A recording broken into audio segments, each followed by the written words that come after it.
A dozen best drives of 2021. Coming up to the end of 2021 after, let's be honest, what was a disastrous 2020, a year for which we had so much hope, thank you COVID, it's time to reflect back on 2021. And I've got to say, it's been a pretty epic year. And for many reasons, obviously partly due to the cars I've driven, over 50 in fact somehow, not sure how, but also all the amazing people that I've met and interviewed and the incredible events that I've been to. Now all of those videos can be found on this channel. Just search for BCG interviews playlist and the BCG events playlist, and I'll put the link in the description as well.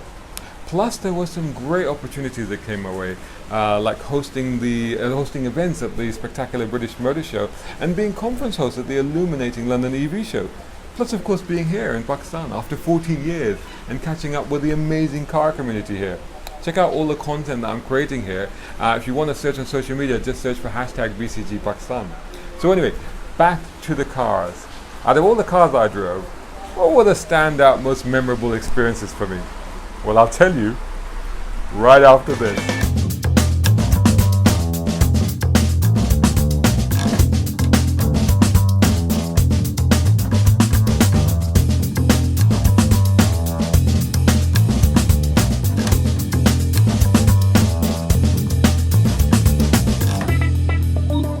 Here we go with my dozen best drives of 2021. Let's look at the new cars first in alphabetical order before touching on three really rather special machines at the end. By the way, links for all of the reviews mentioned will be in the description. The Alfa Romeo Giulia QV. Frankly, not so new, and I had already fallen in love with this car on first acquaintance at its launch, but it's been a few years and I wasn't going to pass up an opportunity to take the awesome Alfa Romeo Giulia Quadrifoglio out again. It's a proper BMW beater with so much charisma, engaging to drive, beautiful to behold, and it's just cool to own. Audi RS601. What a beast. I absolutely adore this thing. I was a huge fan of the previous Audi RS601, quite possibly my favorite Audi in the entire range, but this latest model simply leveled up. Perhaps not so much in performance, but it's still a rocket, obviously a rocket-powered wagon, don't get me wrong, but it's now got the looks, the style and the presence it deserves. I probably got more attention in this car than just about anything else this year. BMW M4 Competition convertible. At a recent BMW Media Driving Day, I made a beeline for this thing, a stunning blue BMW M4 Competition convertible, and even though my drive was at the tail end of autumn, I obviously had to drive it with the roof down. Okay, forget the grille, get over it. Frankly, you can't see it from the driving seat. And by the way, when the number plate bisects it, you soon get used to it. Other than that, it's a fab looking thing. And I have to say, every time I sit in a BMW, I feel so at home and comfortable. It just fits like a glove for me, like a nice driving glove. Cars like this remind me that BMW still knows how to engineer what they used to call the ultimate driving machine. Love it. Ford Mustang Mach-E. I wasn't sure about electric cars until this year. I've done a separate video on my selection of best electric cars, but I had to include the Ford Mustang Mach-E here as well, because I also wasn't sure about this being called a Mustang or a full-size SUV style thing with pony badges on it, but you know what? It all kind of somehow works. The regular Mustangs are the coolest cars on the planet, and in a way, endowing this with the fabled name has made this the coolest electric car out there right now. If I had to go electric, it would be with a Mach-E. Ford Puma ST, another controversial use of a former much-loved Ford name. I remember driving the original Puma, a compact little coupe, and just laughing my head off. It was brilliant.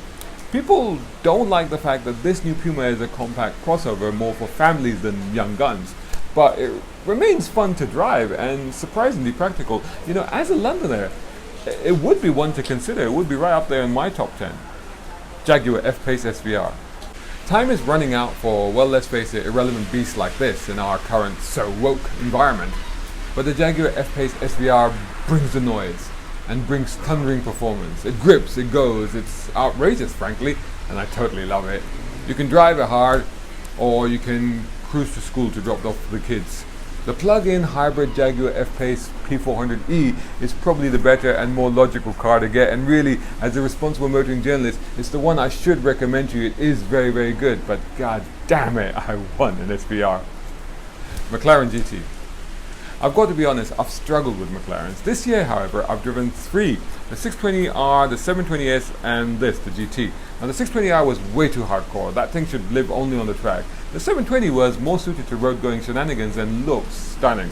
However, the GT, whilst a little more understated and not quite as ferocious, is still plenty quick with over 600 horsepower. Plus, it's comfortable and refined enough to be a daily driver. If I had to buy a McLaren, it would be the GT.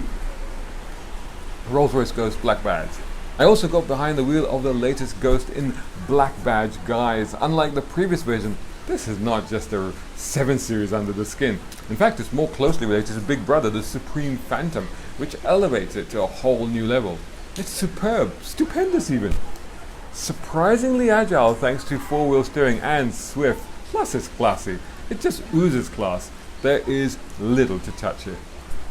Toyota GR Yaris. I guess this one just had to be on the list. The Toyota GR Yaris has been widely acclaimed and adored, and rightly so. It's the ultimate pocket rocket of the day. It's perhaps a little too leery for the everyday urban crawl and doesn't quite stand out enough from the regular Yaris, but find the right road on the right day at the right time and it's an absolute hoot and a deliriously delightful thing to pedal hard. Honda S800. This was a bucket list car for me. I've always been fascinated by this little Japanese roadster, basically Japan's answer to British sports cars of the time. But it's tiny. I wasn't even sure I could ever fit in it, but I did. This was Honda UK's own car and it was a dream come true to have a go in it. And you know what? It's everything I imagined. Fast, fun, well it feels fast, agile and just so evocative to drive. You're transported back into a more innocent and cool 60s era. It's just such a happy car.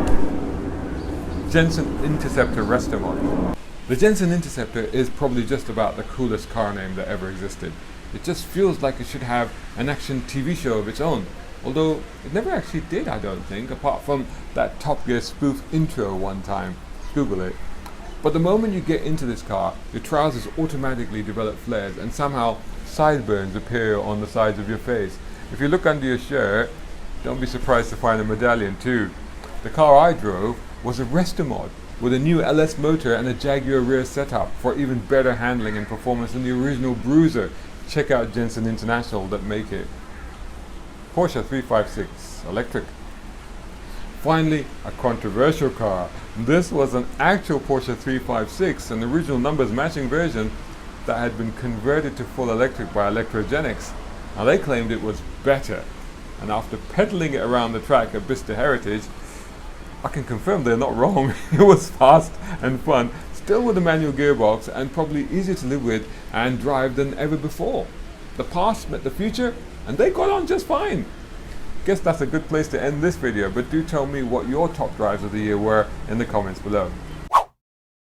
A big shout out and thanks to Jay Williams over at airtechnik, who are my top tier sponsors. Check them out for exhaust, brakes, suspension and even body kits. Also much appreciation to my tier 4 sponsors Mohamed Ali Humaid and Tom Conway-Gordon, and of course all of these other guys who have joined me on Patreon. Without their support I can't be creating the content that I am doing. Perhaps you can join them. Head over to patreon.com/browncarguy. Even if you can't do that, make sure you're subscribing and sharing this channel, which of course is youtube.com/browncarguy.